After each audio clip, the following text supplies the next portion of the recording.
لیکن مرد کیا کرتا ہے؟ اس کی تعریفیں کرتا ہے، اس کو پیار سے بہلاتا ہے اور پھسلا دیتا ہے رومانس کی باتیں کر کر کے۔ سیکس کی شروعات کہاں سے ہوتی ہے؟ آپ کی باتوں سے ہی تو ہوتی ہے۔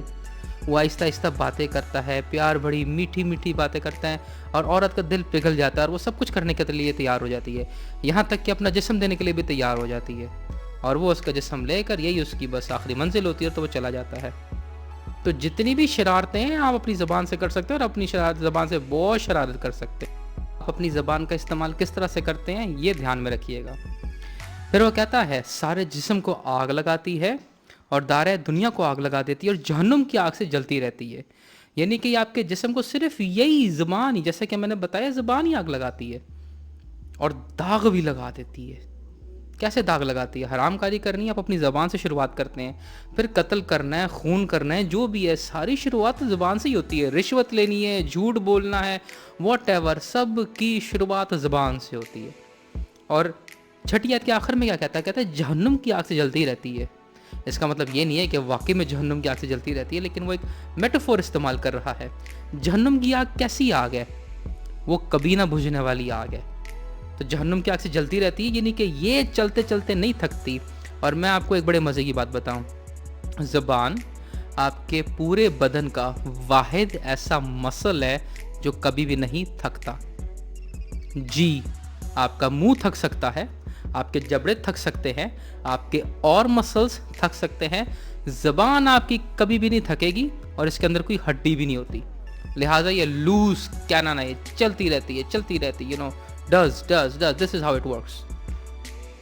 پھر لکھا ہوا ہے کیونکہ ہر قسم کے چوپائے اور پرندے اور کیڑے مکوڑے اور دریائے جانور تو انسان کے قابو میں آ سکتے ہیں اور آئے بھی ہیں، مگر زبان کوئی آدمی قابو نہیں کر سکتا، وہ ایک بلا ہے جو رکتی ہی نہیں۔ لہٰذا میرے عزیزو، کوئی بھی زیادہ استاد نہ بنے، اس لیے شادی میں بھی آپ زیادہ استاد نہیں بنے۔ شادی میں بھی یہ نہ سوچے کہ آپ کو اپنے زوج سے زیادہ پتہ ہے، نہیں، آپ کو نہیں پتہ، تو زیادہ زبان چلانے والے نہ بنے۔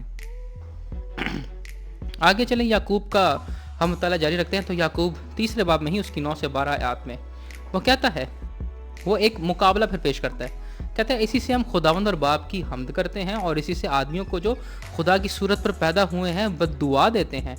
ایک ہی منہ سے مبارکباد نکلتی ہے اور ایک ہی منہ سے مبارکباد اور بد دعا نکلتی ہے۔ اے میرے بھائیو، ایسا نہ ہونا چاہیے۔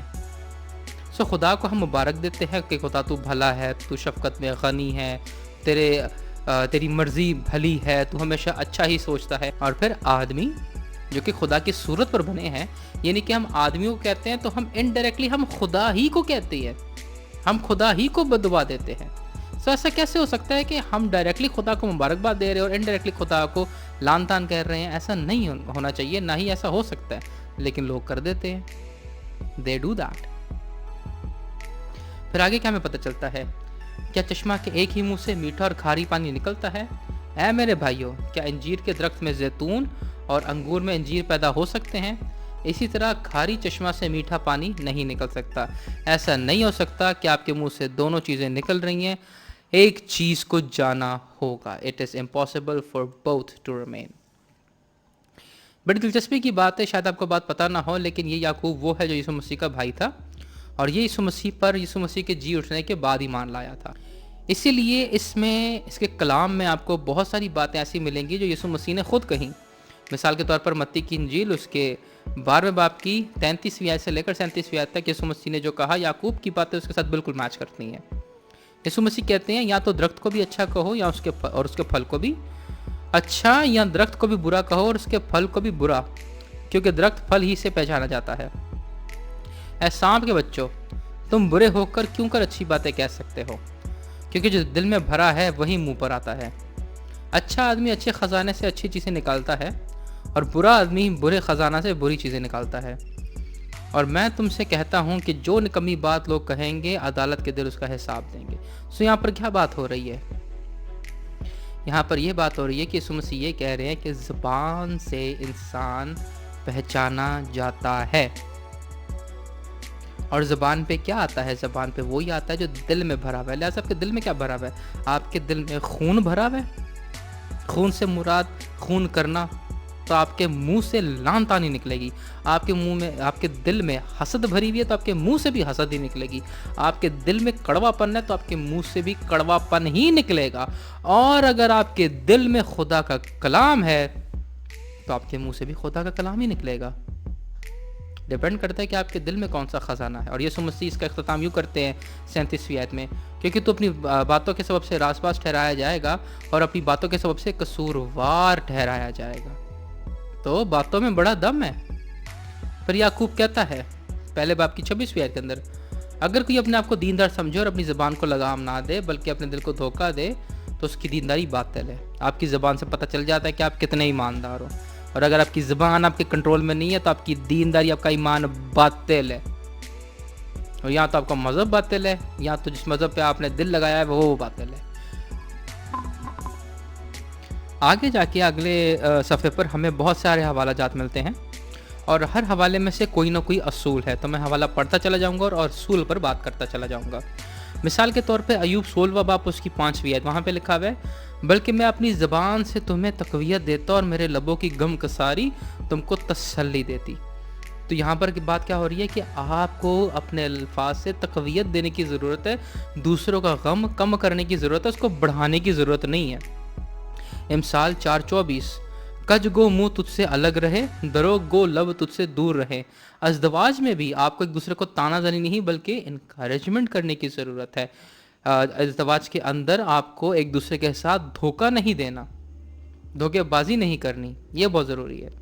پھر امثال 11:11، راست بازوں کی دعا سے شہر سرفرازی پاتا ہے لیکن شریروں کی باتوں سے برباد ہوتا ہے. لہٰذا اگر آپ اپنے ازدواج کو سنبھالے رکھنا چاہتے ہیں، راست بازی کی باتیں کریں. آپ کا ازدواج سرفرازی پائے گا. اور اگر آپ کا ازدواج سرفرازی نہیں پا رہا، اس کا مطلب کوئی تو ایک بندہ ہے آپ دونوں میں سے جو راست باز نہیں ہے. دیکھیں کون راست باز نہیں ہے اور ڈیل کریں. پھر امثال 16واں باب اس کی 21ویں آیت اور پھر 23ویں اور 24ویں آیت، دنا دل ہوشیار کہلائے گا اور شیریں زبانی سے علم کی فراوانی ہوگی. تو آپ کی باتیں میٹھی ہونی چاہیے، تمیز سے بولے، پیار سے بولے. دنا کا دل اس کی منہ کی تربیت کرتا ہے اور اس کے لبوں کو علم بخشتا ہے. دل پسند باتیں شہد کا چھتا ہے، وہ جی کو میٹھی لگتی ہے اور ہڈیوں کے لیے شفا ہے. اب آپ خود سوچیں، اگر آپ اپنے ازدواج کے اندر بھی میٹھی میٹھی پیاری پیاری باتیں کرنا شروع کر دیں، آپ کا ازدواج برقرار رہے گا کہ نہیں رہے گا؟ لیکن ہوتا کیا، تلخی کے لیے تیار رہتے ہیں، بس چیخنا، چلانا، کڑوا پن. نو، سنبھالیں، تمیز سے بات کریں، پیار سے بات کریں. امثال 17 اس کی 27ویں اور 28ویں آیت، وہاں پہ لکھا ہوا ہے، صاحب علم کم گو ہے اور صاحب فہم متین. احمق بھی جب تک خاموش ہے تو عقل مند گنا جاتا ہے، جو اپنے لب بند رکھتا ہے ہوشیار ہے. یعنی کہ یوزلیس بات نہ کرے. کبھی کبھار بات کرنے کے لیے ہم لوگ تیار رہتے ہیں اور غصے میں تو جلدی سے منہ کھول دیتے ہیں. تو یہاں پر کیا اصول مل رہے، جب اچھی بات کرنے کے لیے کچھ نہ ہو تو خاموش ہو جائیں، چپ رہیں. ضروری تھوڑی ہے کہ ہر وقت آپ بولتے ہی رہیں. اور میرج میں آپ کو کبھی کبھار خاموش بھی رہنا چاہیے، منہ بند کرنا سیکھیں. امثال 18:21، موت اور زندگی زبان کے قابو میں ہے، جو اسے دوست رکھتے ہیں اس کا پھل کھاتے ہیں. تو زبان میں زندگی بھی ہے، موت بھی ہے، دونوں چیزیں ہیں. آپ کس چیز میں اس کو دوست رکھتے ہیں؟ اس کو دوست آپ زندگی کے لیے رکھتے ہیں یا موت کے لیے؟ جس کے لیے بھی آپ دوست رکھتے ہیں. اگر آپ موت بانٹتے پھرتے ہیں نا، لوگوں کو کڑوی باتیں سناتے رہتے ہیں، تو آپ خود بھی موت ہی کھائیں گے. اور اگر آپ زندگی کی باتیں پھیلاتے رہتے ہیں تو آپ خود بھی زندگی کی باتیں ہی کھائیں گے. امثال 15:1 میں لکھا ہوا ہے، نرم جواب قہر کو دور کر دیتا ہے پر کرخت باتیں غضب انگیز ہیں. یہ اب وہ پرنسپل سٹارٹ ہو گئے ہیں جب دونوں میں اختلاف ہو جائے، کیونکہ میرج میں بھی اختلاف ضرور آئے گا. گناہ میں گرنے سے پہلے شاید اختلاف نہ ہوتا کیونکہ تب دونوں یونائٹڈ تھے کمپلیٹلی، لیکن اب گناہ میں گرنے کے بعد دونوں میں علیحدگی آ گئی ہے، اس طرح سے ایک نہیں رہے تو دونوں میں ڈویژن ہوگا. ڈویژن کو کیسے دور کیا جائے؟ آپ قہر میں بھی ہوں تو نرم جواب دیں. نرم جواب قہر کو دور کر دے گا، لیکن اگر آپ غصے میں بولیں گے تو الٹا لڑائی بھڑکے گی. پھر امثال 15:28، صادق کا دل سوچ کر جواب دیتا ہے پر شریروں کا منہ بری باتیں اگلتا ہے. تو خاص طور پہ جب غصے میں ہو، سوچ سمجھ کے جواب دیں. فوراً سے نہ بولے، جو منہ میں آئے بول دیا. پاکستانیوں کی یہ بڑی عادت ہے، جو منہ میں آئے بک دیتے ہیں. نہیں، آپ جانور نہیں ہیں، آپ انسان ہیں، لہٰذا انسانوں کی طرح بات کریں. امثال 18:13 جو بات سننے سے پہلے اس کا جواب دے یہ اس کی حماقت اور خجالت ہے۔ اگین پاکستان میں کوئی بھی بات نہیں سنتا، سب اپنی سنانے کو دوڑتے ہیں، نہیں میری سن لو، نہیں میری سن لو، نہیں میری سن لو۔ آپ بھی کسی کی سن لو، آپ کا بھلا ہو جائے گا۔ FCO 4:26 غصہ تو کرو مگر گناہ نہ کرو، سورج کے ڈوبنے تک تمہاری خفقی جاتی رہے۔ اب یہ بہت امپورٹنٹ بات ہے یہاں پر جو پولس کہتا ہے، سورج کے ڈوبنے تک تمہاری خفقی جاتی رہے۔ کیوں تمہاری خفقی جاتی رہے؟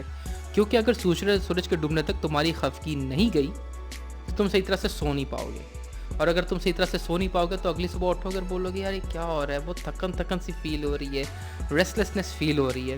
آپ کو یاد آئے گا او رات کو یہ بات ہوئی تھی، رات کو اسی لیے میں اسی طرح سے نہیں سویا۔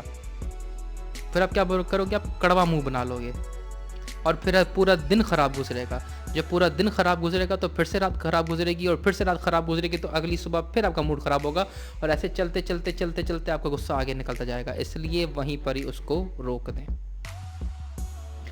پھر FCO 4 باب اور اس کی 29ویں آیت سے لے کر 31ویں آیت تک لکھا ہوا ہے، کوئی گندی بات تمہارے منہ سے نہ نکلے بلکہ وہی جو ضرورت کے موافق ترقی کے لیے اچھی ہو، تاکہ اس کے سننے والوں پر فضل ہو، اور خدا کے پاک روح کو رنجیدہ نہ کرو جس سے تم پر مخلصی کے دن کے لیے مہر ہوئی ہے۔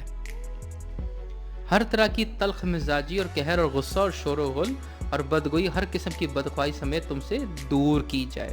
تو جتنی بھی تلخی ہے، جتنی بھی پرابلم ہے، جتنی بھی اسٹوپڈیٹی ہے، جتنی بھی کڑوی باتیں وہ اپنے زوج سے اور اپنے سے دور کریں، اس کو نکالے، ورنہ آپ کا ازدواج قائم نہیں رہ پائے گا۔